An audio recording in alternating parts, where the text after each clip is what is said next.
But it looks like we're like everyone's here. It looks like Ben started recording here, so I guess we should start with some of the questions. Shake, you want to lead off here? Yeah.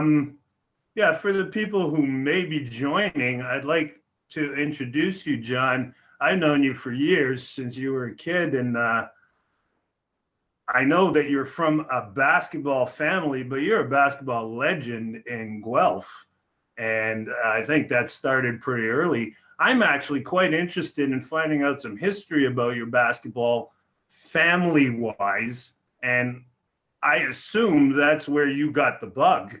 But if that's not the case, then, let us know, because absolutely legendary status in this royal city. Yeah, no, well, that's great to hear coming from you, Shake, and for everyone listening.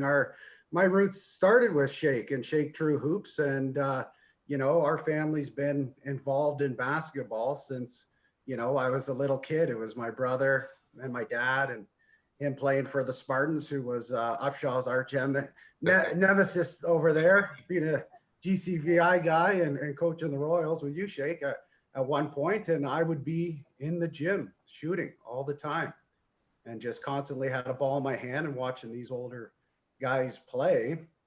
That was my drive, was to get there and do that, right? So I grew up watching them, and then I started in the hoops and hustle, and then did some time with you at Shake True Hoops and learning how to own my skills in terms of, there's stuff that you can always be doing. And that's what you kind of taught me, was to say, hey, listen, if you have a ball in your hand, you're out there shooting, you're out there dribbling, good things will happen, right? Yeah. And that's kind of where it took off. And then from there, just playing all the time in the backyard, shooting hoops. And then at high school, playing for the Spartans, and we were able to play at some really high level. And at that point, about in Guelph, which they still have now, it was really high level basketball. And there was a lot of guys that were playing to get to that next level. And that next level for us was basically either playing university basketball or trying to get a scholarship down south. Right. Yeah, you mentioned the level that was going on at Guelph at that time. And considering I've been in Guelph for, some odd 30 plus years, I get confused. But who were some of the rivals that you had at the time where you were coming up with the Spartans? Yeah, so our rivals were James Gillingham. Really quick. I was wondering, Jon, is there any way you could switch your camera angle, just because you're really dark? Okay, hang on. I'm going to turn a light on. Hang on. That would be better. Yeah, cool. There you go. Is that a bit better? Yeah. Yeah, that's great. That's good. Okay. Perfect. I might check out getting a little more light too. Hey, that's why I sat by the window and by the coach. So you throw me under the bus earlier by the coach, but I got all kinds of light here. So better? Yeah, it's great. Yeah, that's better. All right. Yeah. So I mean, the guys that I was playing against at that time were, James Gillingham, played NCAA Division I at Bradley. Mike King played NCAA Division I ball at Wisconsin Green Bay, right? These were the guys that we were competing with on a regular basis, and what kind of drove us. And I think that was the beauty about Guelph basketball in that time, was that you had all these good players, and you need good players to drive you to get to that next level. And, me, Mike, and James were fortunate enough to play on, the student national team together, the junior national teams together, right? We traveled to Korea and played in the World University Games, where we came fourth, but we played, Team USA with some big NBA name players, including Yao Ming. Everyone remembers Yao Ming and those guys, right? So I think that was what kind of brought us to the next level and put us to where we needed to be, right?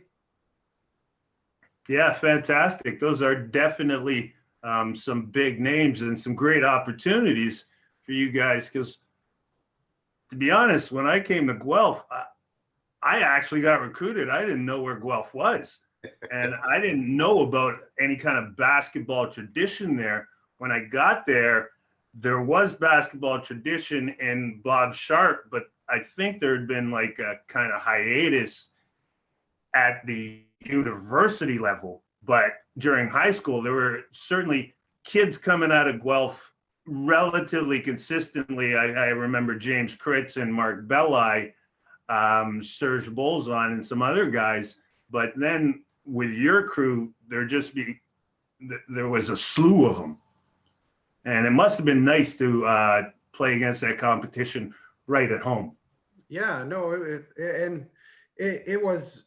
I keep saying this, right? Like it was what brings you to that next level. You have to have good players and good systems in place, right? And that's what you and Tarry Upshaw brought to Guelph at that time, right? You guys were coaching.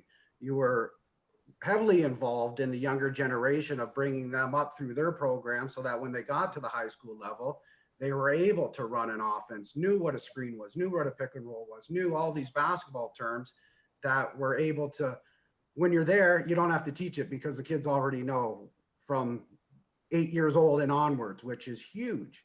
And that's what you guys showed, guys like me, Gillingham, Mike King, and these guys that did it. What some people don't know, like for St. James to win OFSA with people coming out of Guelph, a small town. I mean, Guelph's growing, right? But you're playing against guys in Toronto, all over Ottawa, everywhere. For them to win OFSA was unbelievable, right? Like at that high school level. Yeah, I agree. And certainly at that time, I think there were a whole bunch of there was a lot of competition and good competition. You mentioned Gillingham and King as part of that team. I think there was also Chris Scott, Darren Vera, and Mike Rafter, I think, were the starters. And they used to all get together and play consistently with some other guys that I worked out with and come up to the university and play against guys like myself and others. And I think that's something that's lost a bit now. Like Halfpenny and Melias also. I have a good question here, John. I want to talk a little bit about your bio and how you got recruited from Guelph Centennial down to, I think initially Central Connecticut State. And how did that journey happen? And what was that process? Yeah, so that I'll step back just a little bit and just give you the bio on where I went. So I went to Central Connecticut, played 2 years, and we made it to the NCAA tournament my first year. So we got to play in the final round of 64, and we played Pitt that year, which was pretty exciting because they were ranked number 3, I believe, in the country at that time. So that was a really cool experience. And then my last 3 years, I transferred and went to Canisius College in Buffalo, New York, which is a Division I program out of the MAC League. So how I got there was there at that point, Guelph was starting to balloon in basketball, and we were starting to get some recognition due to the players in there. So what I would do is I would go to these, there was tournaments that you could go to that would allow coaches from Division I levels to come down and see the players play. And at that time, there were no prep schools or anything like that. It was, you got an invitation to go to the Nike Canadian tournament that put all the best top 100 players in Canada in a gym for 3 to 4 days. And all the recruits came down. And if you performed well, then they would see you. And it gave you an exposure to that next level, right? Playing on the student national team and the junior national team got me some exposure for these coaches from the States to come down and see you play at that high level. There were times where Shake was doing videotapes of me. And at that point, we sent them out to some coaches to see, hey, what's going on? Look at this guy. He's a Guelph guy. He can play. And that's another way to do it. So the whole thing is getting your name out there to coaches, to the people that make decisions, so they can see that you can play. And then once they know that, hey, you're a high level player and can play at that level, they'll come to see you. They don't care where you're from. Basketball is a global sport now. They got guys in China, they got Africa, they got Macedonia, they got them all over the place that they're willing to go see you play basketball, right? And that was it. And once you're in that bubble now and they recognize you, then the rest is up to you, right? Okay, well, that's exciting. I have another quick question. Top 3 or 4 Guelph high school moments for you. I'll start with my own personal one because I helped Shake with your brother Chris's team, and at the time you said I was at GCBI, and you know, your family's super nice, your mom and dad great people, and you know, and then we come in the gym and everything's great. I'm like, hey Terry, how you doing? Good to see you. How's everything? Great. And we start the game, and I look across, and the 2 nicest people in the world all of a sudden have horns over their heads, screaming and yelling at me because I went box at 1 on you and then triangle 2 on you because I had to stop you from getting the ball. And I don't think your dad talked to me for 2 weeks, but after that game. But do you have like 3 moments that, you know, really stick out to you in your high school career in Guelph? I think the one was our junior year. We were playing in the finals of Quassa, and we were going back and forth. And we were playing a Brantford team, and it was a tie game with 10 seconds left, and it was a battle, back, forth. And my dad was a coach at the time. And so, you know how that goes when your dad's the coach, and I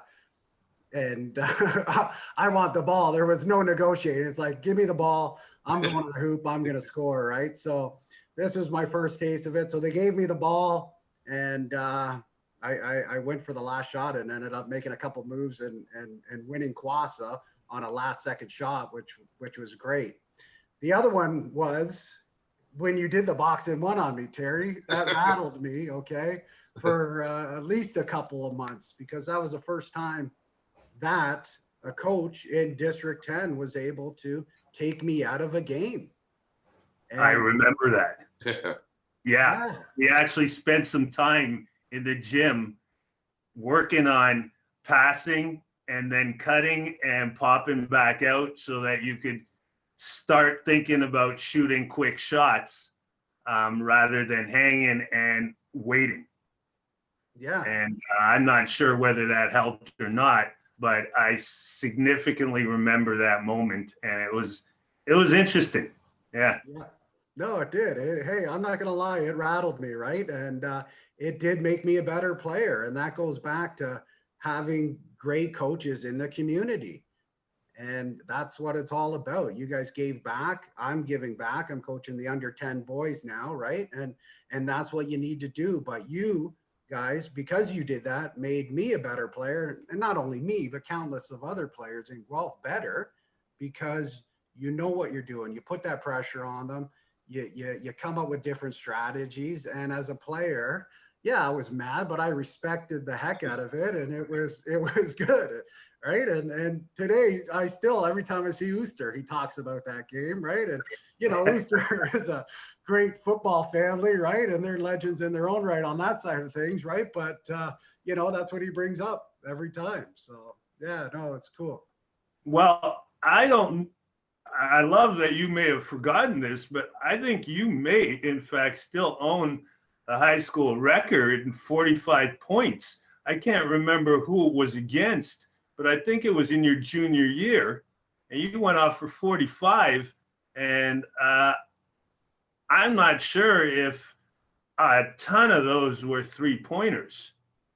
Yeah, the game has changed in a sense. Every time you see these young kids, even the kids I'm coaching, all they want to do is step behind the arc and shoot threes. And granted, you got to be a great shooter to get to that next level. But there's other aspects of the game, and that is taking it to the hoop. It's okay to take it to the hoop. And the lost art, which everyone talks about, is that mid-range jumper, right? Driving to the hole, stopping mid-range, shooting. No one does that anymore. It's either a 3 or a layup. And I think kids have to go back to that, because yeah, the game's getting extended past the 3-point line these days. So, you know, you got to be able to drive and make those little pull-up jumpers from, you know, 5, 10 feet, right? And, you know, that was a big part of my game, was driving to the hoop and shooting those jumpers and trying to make it work, right? So. Yeah, I think it was 50 points. Okay, Shay, come on. Man. All right. We'll give you the 5-0. We'll give you the 5-0. Me short, man. 50 sounds so much better, right? Yeah, it I does. like it. All right. I got a quick one for you. At what age did you become the best player in your family, and how did Chris take it when you finally beat him 1-on-1? Yeah, though we had some battles in the backyard, and our battles, it ended in fights, right? Like, and it was bad, right? But I remember beating him when I was in grade 9. He had the Tarry Upshaw back dribble, right? Back you up to the basket and kind of throw it in. And, it was just a matter of me getting a little bit stronger and being able to take it to him. But yeah, we used to battle in our backyard, right? But that was all part. Been just you and him. I'm sure Mike was in there. Eventually, Jason, Kyle. I mean, the family is like a basketball family. Yeah. I believe there's a connection with Adrian and Natalie. Yeah. So, I'm interested in figuring out whether you guys all got together at some point and smacked each other around on a court. And we did. We had the court at our place. My Uncle John and Jay had their court, and Adrian and Natalie were always around watching, right, and playing. And that was it. I remember it got to a point where me and my dad played Jay and his dad, okay? And this was like when we were in grade 8, right? And our dads were going really back and forth. The moms are basically crying on the deck telling us to stop. And it ended with my uncle pushing my dad into a rose bush, okay? So, I love it. And that's how it went down. But, in terms of, Adrian and Natalie, like Natalie's a WNBA player, right? For her to see how hard we went at that age and all of us playing together, that shaped her career. I know it did, right? It got her thinking where she needed to be, and to make it to the NBA, that's big time stuff, right? And absolutely, it's all, and it's a community thing. I know you say our family, but Shake, you're part of our basketball family. Upshaw's part of our basketball family. There's so many other people in Guelph that are part of our basketball family, and that's a community that have pushed us, you, countless other kids, house all these guys, right? Who made it to that next level. And that next level is university ball, it's college ball, it's high school basketball, right? Like, this is all great stuff that when you're playing, you're not in trouble, you're keeping out of trouble, right? And there's so much to it as that relates to, now that I'm getting old and I work and I got kids, that works to making you a better family man, someone who can work at a job and do it correctly and do all these things that you need to do to make it in life, right? So I think that's the cool part about it all, looking back as you get older, because you can only look back because you don't want to see me shoot anymore, right? But that's what it's all about, right? So I had a gentleman talk to me yesterday before we had this call, and he told me that he's won 12 men's league championships. And then I want to know, in Guelph, is there still a men's league? Do the Centennial boys still play together? And does Toffer Triggett still rip rebounds out of people's hands? Does he still play? Yeah, no, there is, right? We all, I mean, this year we couldn't have it, but the Centennial boys, and that's the name of our team, although we've recruited some GC and some Ross guys, and even another guy who plays on our team who's a legend is Andy Kiakowski, who played on the national team. Yeah. He actually played on our team last year, and you got to give it up to Shake, man. Hey, this guy, if Shake said I scored 40, he's the oldest guy to score 35 points in men's league, right? So, that's what it's all about. But you know what? It's nice to get into a gym at least once a week playing some organized ball. And when you look around at that league and you look back, you say, holy smokes, man, there are a ton of guys that have played university ball that are playing in this league. It is a high level men's league, right? Which is cool to see. Oh yeah. Well, yeah, I personally have seen many of the guys that are playing in that league, and over the years, just coming out of Guelph, we're into the hundreds who have played at the next level since I've been here anyway. Terry and myself have counted out some names and done some numbers. there's definitely a funnel of good ball players to come out of the town and the area. Certainly Andy, I think he was at Resurrection. We used to play him in high school. He was going to be good from the moment he stepped on the court. But I'd like to know your greatest moments. I remember a great moment in men's league where there were like 2 seconds left on the clock, and it was your team was down by 2, and there was a timeout, and you guys came out, gave you the ball, you penetrated and kicked it out to Larson. Red Bull. Yeah. Yes, Jeff Larson. And he Yeah. banged it for the whole championship that season. And I believe he had maybe shot like 20 shots all season. Yeah. That was a big one and a timely one. And I was impressed that you kick it out to him and let it fly. And I think that's the spirit of the league. While people might get pumped up and perhaps over aggressive, ultimately it's fun and it's full of great players playing with guys who sometimes don't always have all the skills and the knowledge. And I think over the years, guys like that have appreciated it even beyond what I understood. So it's nice that you drag some guys along like that. Yeah, no, that was it makes me smile when I relive that story, because that made everyone's day that day, and it still does today, right? Like, that was just a cool experience. And like you said, I think he maybe shot 2 shots all season, and that was one of them, right? But it was just awesome to see that go in, right? And that's what it's all about. It's like you said, hey, we're competitive. We work our butts off while we're on the floor, right? But after the game's done, hey, we're all happy, shaking hands, and that's what it's all about, right? So it's cool to have that mix there. Yeah. Sure. I'm going to put you on the hot seat a little bit here. Top 5 Guelph players of all time that you played against, and top 5 Centennial players. Okay, so my top 5. Am I allowed to put myself first, or no? Or this is a no Hey, it's your top 5. It's your top 5. This is just a top 5. It's your top 5. It's my top 5. So I'm going James Gillingham. I'm going House. I'm going Kiyakowski's not a Guelph guy. He is, but he isn't. He lives there now.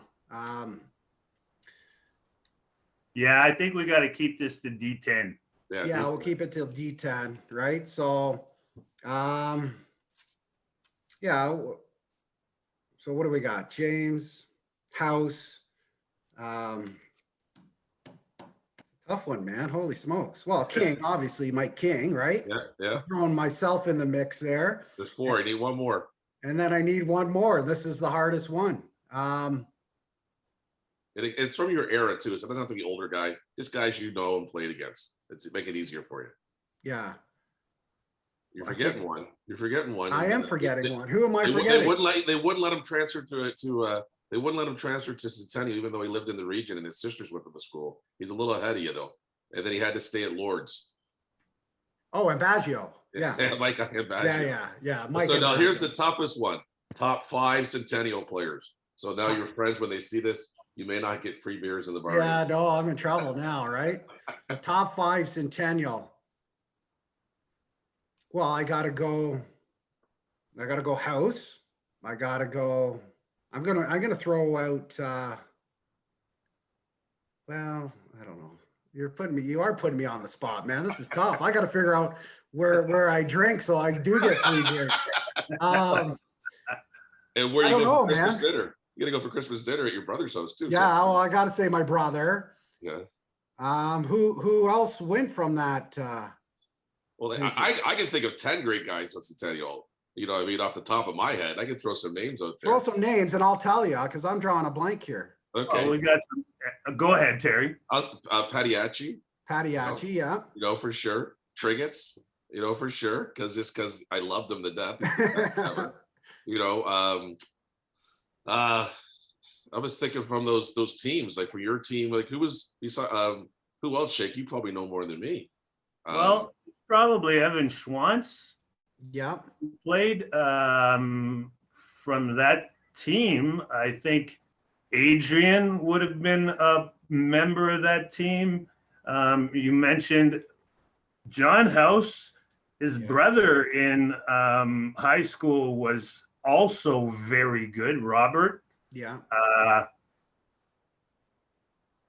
I'm sure that Chris Seeley was Yes. a tremendous defensive player Yeah. and was able to crack a squad when he went to U of T, but then decided not to play. Yeah. Yeah. Jeremy Ware was a great athlete. Jeremy right? Ware, yeah, forget about Jeremy. Absolutely. Yeah. Like even looking So- at our team, Karkoulis, great Yeah. athlete. My cousin Jay, Yeah. you know, Speckins at a time was a great player, right?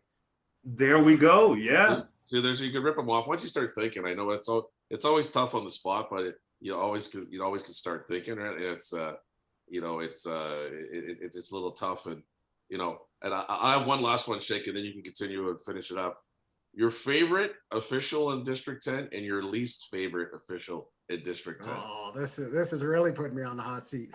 My favorite official is Dino. Yes. Dino is my favorite all time, right? Because you can tell him your true feelings and he still loves you because he loves you, right? And that's what it's all about, right? And then my least favorite, I would say Aaron Franklin. Just because. Why Just not? because he's Franklin. Yeah. Yeah, well, that's fantastic.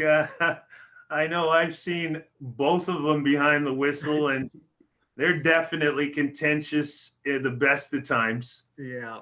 So, okay, if we're going to wrap this up, then I would like to actually know what you would consider your top 5 secrets to your success and what you plan to continue to do during the pandemic if it doesn't seem to show us a lot of good stuff. Yeah. I'd say number one, hard work, right? Like you're not getting anywhere without hard work, and hard work trumps all of it in a sense that, hey, if you work hard, the people that are making decisions to take you on a team, to hire you for a job, they're all people that probably got there because they worked hard as well. So they're going to respect you. Next thing I would say to the young guys is be on time. Nothing worse than not being on time. Drives me crazy. If you be on time and you show up, guess what? That's 50% of what you have to do. The rest, you can make it up if you have to, right? So be on time. Family's really important to me. So love your family. I think that's a big part of my success, and listening is one of them as well. I think a lot of people just like to talk, including myself, but I think once you start listening, and if you're a good listener, then you can take away a lot of things. And Coach loves guys who listen. And I think the last one is be positive, be a good cheerleader, right? Positivity is contagious. You're on the bench. Oh, well, guess what? Be the best bench guy you can possibly be, because guess what? The coach is going to look at you and say, hey, there's 2 of them. One guy's miserable. This guy's happy. I'm putting the happy guy in, right? And I think that goes a long way, whether it's just life, work, or basketball. I think those are huge. In regards to the pandemic, you know what? You just got to keep moving. You got to keep living, and you gotta do it. There's nothing we can do. It's out of our control. So I think to dwell on stuff that we can't control is a waste of time. So guess what? There's things we can control. Get outside, go moving, and try to do something for the community that has a positive effect. And if you can do those things, then I think this is what it's all about. Yeah, I used to, when I was coaching Centennial, I used to coach this mantra from John Wooden all the time that I think Brendan Eccles took to heart. And I think this applies. Never let what you can't do get in the way of what you can do. And I think there's good opportunities during the pandemic to pick up new skills and stay positive. Because as you said, if you're a choice between negative guy wins all the time.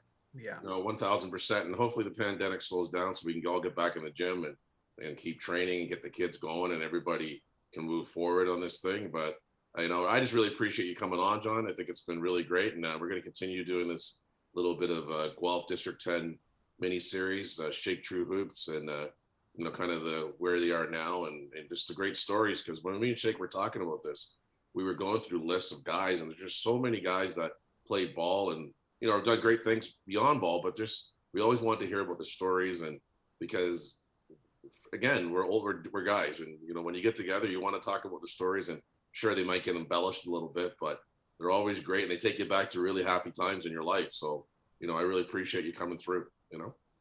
Yeah, no, well, thank you. And I thank you guys for what you do, right? Because if it weren't for you two, then the basketball community wouldn't be in a position we are now, right? So, and it's all about giving back, and you guys gave back, so I'm going to give back, and everyone that you've coached, I know for a fact are giving back, right? So it's a circle, and that's awesome, man. I appreciate it. Thanks. Yeah, we appreciate the words, so thanks very much. And good luck to you, and say hi to the family. I will. We'll be in touch, guys. Take care. Boys. Take it easy, guys. See Have a ya. great one.